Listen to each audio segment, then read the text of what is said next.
Hello, ladies and gentlemen, boys and girls. Good morning, good evening, or good night, wherever you are watching from. Well, I'm delighted on part two of the woman's journey. I have a beautiful lady, Roisin McGurk from Kildress and County Tyrone. Now, I know I'm sure a lot of you know the husband, Justin McGurk, but we're not here to talk about Justin today. This is about Roisin and her story. Her story is a young woman that had cancer, that many a lady, a woman, a man has come through and experienced in this life, that many have had family members belonging to them pass away or survive from this. And it's a subject dear to my own heart as well. But I want to get talking to Roisin today so that she may share her journey on being a young woman, a young mother, a young wife, and dealing with this unannounced dis-ease of her body and how she came through it and where she is now. So Roisin, you are very welcome and thank you for your time today. Thank you, Evelyn. It's my pleasure.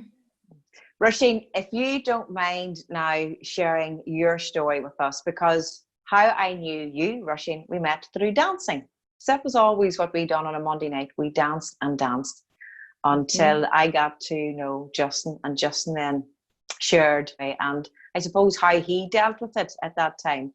But in your own words, Roisin, when did this all come about for you?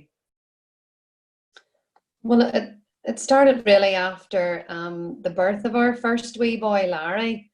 Everything was fine. I had a great pregnancy and the birth and everything went really well. Just had problems with the breastfeeding after Larry was born, and it all just escalated really from that. There was surgery when he was a month old to remove an abscess, and it just never really healed up. But long story short, on the 6th of June 2011, when he was 6 months old, I was diagnosed with breast cancer.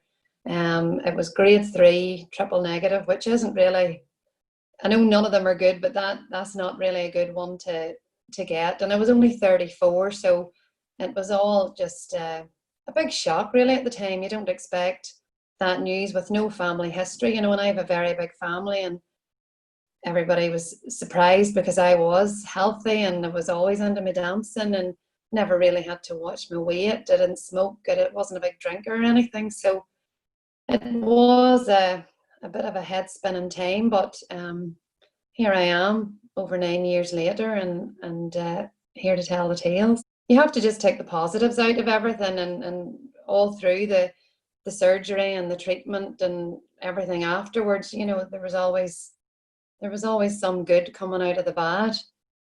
How did you manage rushing through that? As you say, you had a young child and a young woman yourself. How did you see the positives at that time when you were given your diagnosis?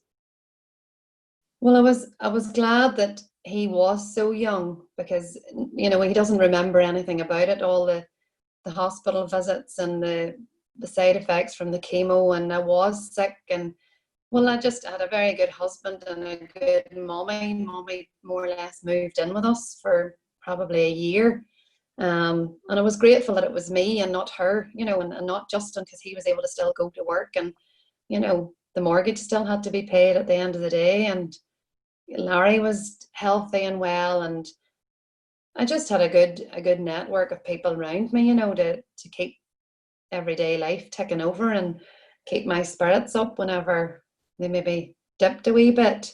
On the days of the dips, Roisin, how were they? Well, those were the days that my body wasn't good, so then my mind wasn't good. And thank God they were few and far between, and nobody really saw me on the worst days apart from my mum and Justin.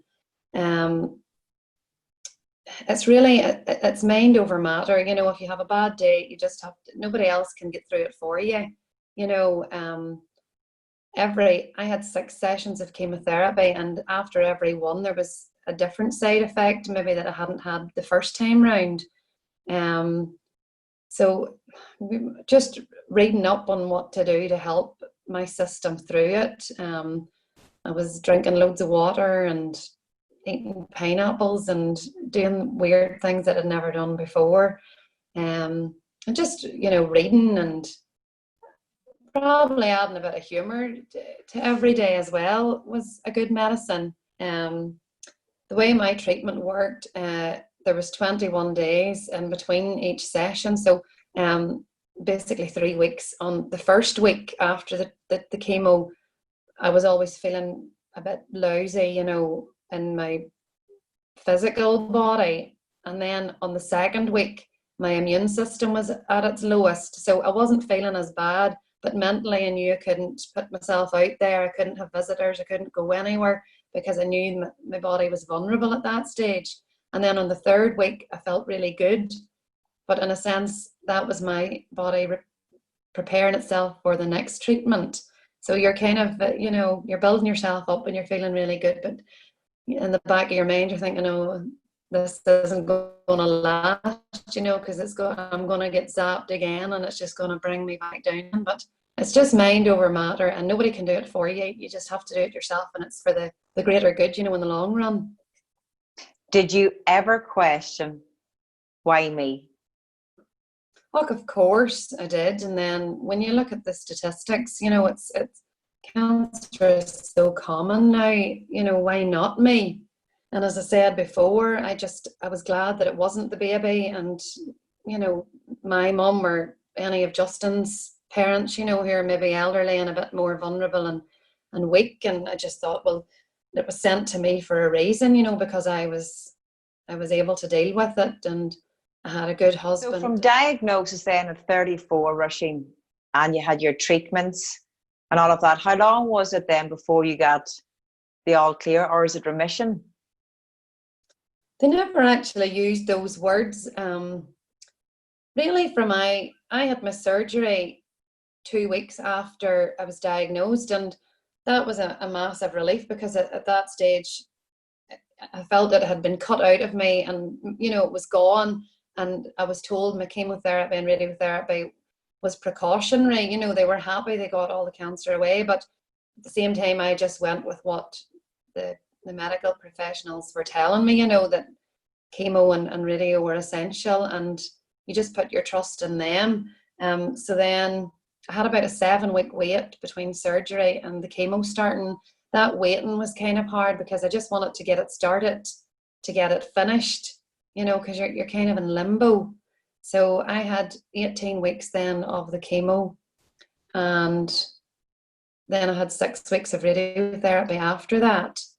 And I never at the end of it had a full body scan or anything. You know, they do the mammogram and everything was good after that. And I have my mammogram once a year now, and thank God it's always been good results. Again, it's the waiting for those results. You're always kind of trying to be positive in your own head, but you just never know. So and that's 9 years ago. So because of my age, they said they would just keep testing me every year, because you know, I had genetic testing and everything done, and really there's no reason, there was no reason why I got cancer, you know. There's no family history, and I was triple negative. So, and it wasn't hormonal, you know, nothing to do with pregnancy or having the baby or anything like that. So it's a bit of a mystery. But look, no, once I had the surgery, I was in my head, it had gone.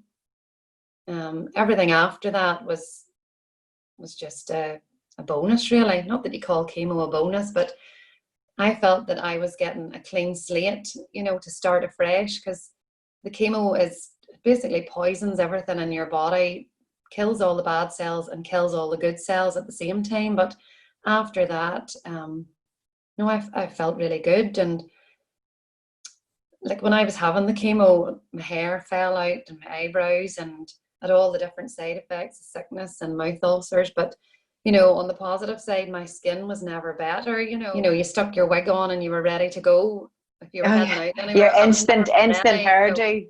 Instant hairdo, and great skin, and no maintenance at all. You know, all the body hair was gone for 6 months, and so you have to look on the bright side. Well, there you go. No waxing, no plucking, no nothing, no bleaching, no anything. All the positives there. So after all that, you had Nora. Was it long after that that you had your second child?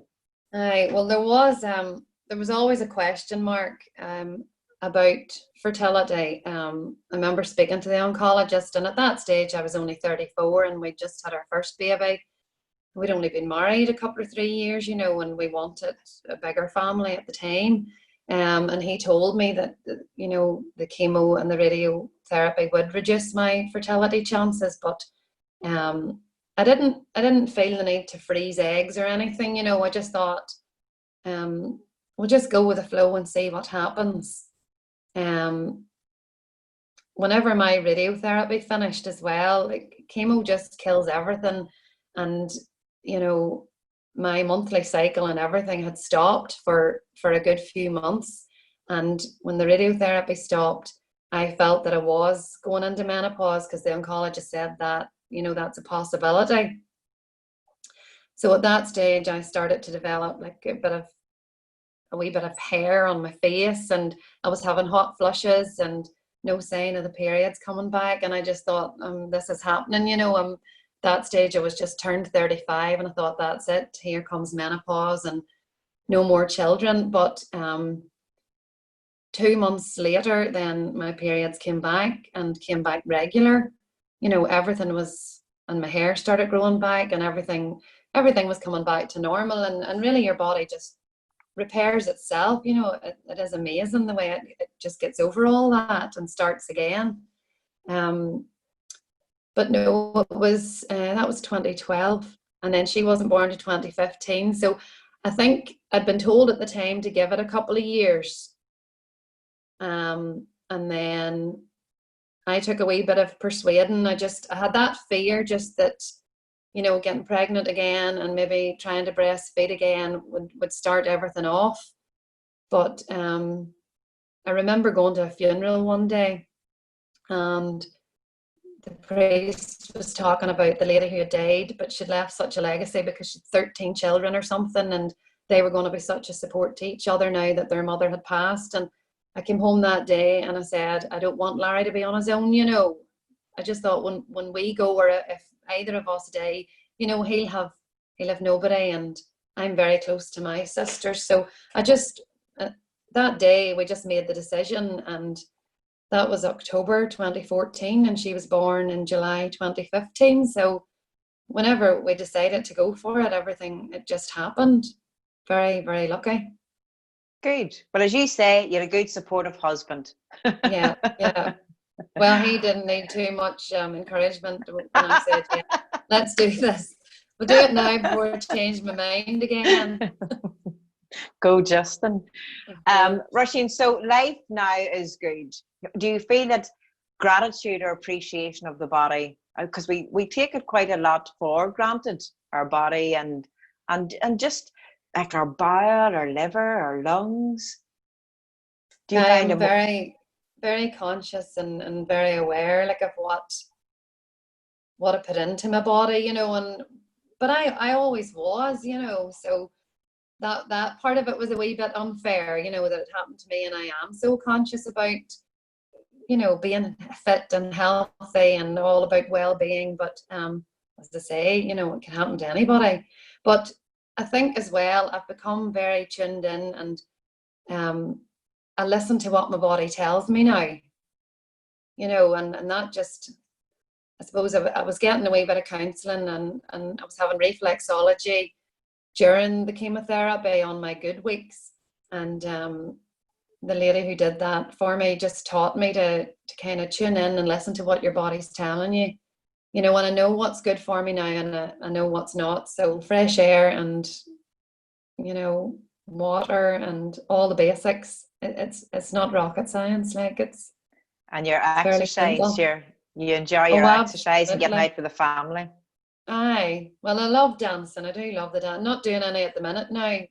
About 2 weeks ago, Nora dropped a kettlebell on my wee toe. So I heard that. That. I think I heard you screaming from Kildress. Probably. Well, no, it's not broken. Like, I was able to climb Slemish last week, but at the same time, painful. But no, even wee things like that you take for granted. And whenever she did that, I thought to myself, God, I'm not going to be able to walk. I'm not going to be able to drive. You know, there's still loads of the summer left, and I want to be able to get out and about now whenever we can again, you know, when life isn't just as restricted. But no, it's all good. Good. And so now, Roisin, you have your fabulous business, what you run from home, and you're also online. And I see your car every time I'm in about Cookstown. Is that right? I do. And there's a lovely big sign there as you go up past the Mill Wheel in Kildress. So you have your own business, jewellery. Yeah. Well, I always worked in jewellery. And then when I went on maternity leave, and then the whole cancer struck, I just made the decision not to go back to work. But then, well, I suppose in the last couple of years, we decided then to set up here just selling fashion jewellery, and it's great because it's from home. And I love it. It's great. I think if you do something that you're passionate about, and that, you know, I know jewellery, so no, I love it, and it's going really well. Good. So the business it's called The Loft. Crystal Loft. Crystal Loft. What's your website, Roisin? We might as well mention it when we're here. It's crystalloft.co.uk. Very good. And now we can't go past without speaking about Justin, because he might take the huff. When I started working with Justin, I said, Roisin has him well scholared, because he didn't nip, you know, he didn't bite back. I would try and rattle him at all time, but he's very calm of himself. Very calm. Roisin has annoyingly him well. so sometimes. Justin wrote a song for you at that time, because I'm sure, like the men, they don't know how to experience something or what way to disclose feelings or emotions. So, and I think his best way for him possibly was to show it was through the words of a song, which is a beautiful song. Yeah, he wrote a song called If I Could Take Your Place. And I suppose he was feeling that, and probably other family members were feeling that as well. But I suppose when somebody you love is going through awful things like that, you feel helpless. But it was good therapy for him. He said, you know, it was good for him to get his emotions written down on paper and then put music to it. And it's a lovely song, and a lot of people have benefited from listening to it. And, you know, if it gives a bit of comfort, sure, that's only a good thing. Yeah, it is beautiful.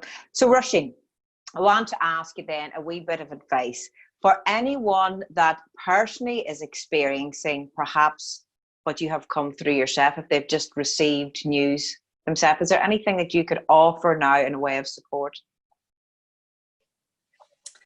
I would just say, have a bit of humour in your life. I think, you know, laughter is a great medicine, and, you know, you can have the pity party, but it doesn't do anybody any good. You know, just try and keep your spirits up, and know that treatment is a means to an end, and at the end of it you'll be a new person. You know, and I know if I hadn't had the cancer, I probably would have just went back to my job and life would have went on, you know, but it kind of just changed the path, really. And 9 years down the line, I'm delighted to be working at home and to have 2 healthy children here. And just listen to your body, listen to what it's telling you. Yeah.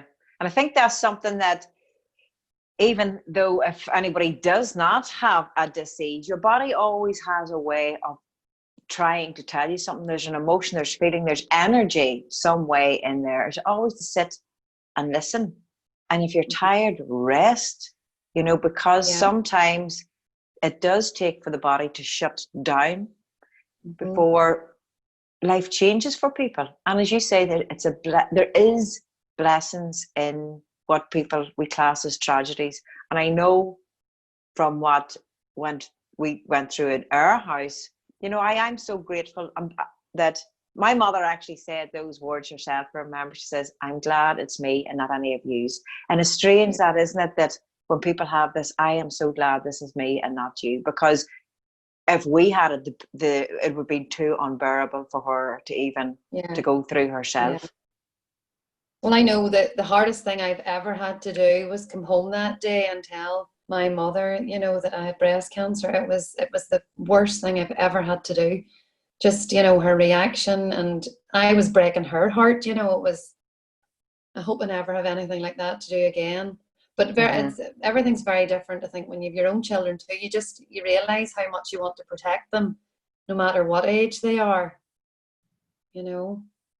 But it's life, and you just have to deal with what is thrown at you the best you can. I have great friends and great cousins, and they made sacrifices, and I don't live close to any of my family here, and they all made a really big effort. And there's certain cousins and friends I just love to see coming, to visit me when I was in the middle of treatment, because they just lightened the mood and told me stories about their families. And it's not that you don't stop thinking about cancer, because it's your first thought at night and your last thought, or first thought in the morning and last at night. But just to relieve that kind of load for a wee while, and joke around and do all the talking for you. Yeah. And I see you there now at night, Roisin. You'd be doing a bit of a duet yourself. Justin he's on singing live. I've seen you now at night up doing your... Who have we got now? I was thinking of Cher and Sonny and Cher. Oh, I'm not Cher now, but I don't know. Maybe lost my mind a wee bit there during the lockdown. But isn't it?